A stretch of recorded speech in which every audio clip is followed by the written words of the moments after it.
তাপপ্রবাহে অতিষ্ঠ জনজীবন, কষ্ট বেড়েছে শ্রমজীবী মানুষের, সেই সাথে বাড়ছে স্বাস্থ্য ঝুঁকি, প্রায় ঘটছে হিটস্ট্রোকের ঘটনা।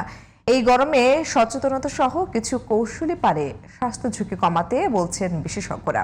কক্সবাজার প্রতিনিধি ওমর ফারুক হিরুর রিপোর্ট।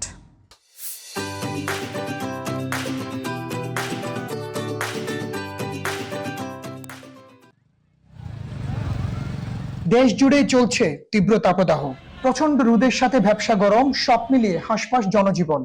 গরমের প্রভাব পড়েছে কর্মক্ষেত্র থেকে শুরু করে কক্সবাজার সমুদ্র সৈকতেও। সৈকতের তপ্ত বালিতে হাঁটতে পায়ের তালু পুড়ে যাচ্ছে আগত দর্শনার্থীদের। যে অল্প তৈলে ঠোসা হয়ে গেল এরকম অবস্থা, অনেক গরম, মানে পাও রাখাই যায় না। এই অবস্থায় অনেকে ঘর থেকে বের না হলেও জীবিকার তাগিদে বাইরে ছুটছেন শ্রমজীবীরা। এই গরমে একটু স্বস্তির নিঃশ্বাস নিতে কেউ পান করছেন রাস্তার ধারের অস্বাস্থ্যকর শরবত।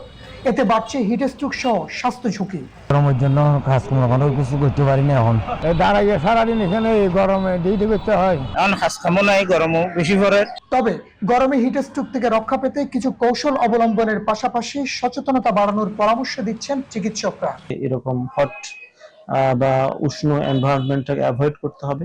প্রয়োজন না হলে ঘরের বাইরে না যাওয়া এবং বাইরে গেলেও ছায়াযুক্ত অবস্থানে থাকা এবং ছাতা ব্যবহার করা সম্ভব হলে। জলবায়ু পরিবর্তনে বৈশ্বিক উষ্ণতা বাড়ায় সৃষ্ট অস্বাস্থ্যকর পরিস্থিতি থেকে মুক্তি পেতে জনসচেতনতা বাড়ানোর কথা বলছেন বিশেষজ্ঞরা। যখন আপনার তাপমাত্রা বেড়ে যাচ্ছে তখন মানুষের নাভিশ্বাস উঠে যাচ্ছে।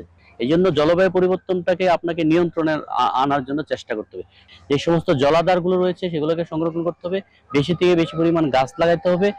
অসহ্য গরমে অতিষ্ঠ জনজীবন, জলবায়ু পরিবর্তনের প্রভাবে প্রকৃতির এই লীলা ঠেকানোর ক্ষমতা কারো না থাকলেও কিছু নিয়ম মেনে চললে গরমে হিটস্ট্রোক সহ নানা প্রতিকূল পরিস্থিতি থেকে বাঁচার উপায় রয়েছে বলে জানান বিশেষজ্ঞরা। Omar Faruk Hiru, GTV news, Cox's Bazar.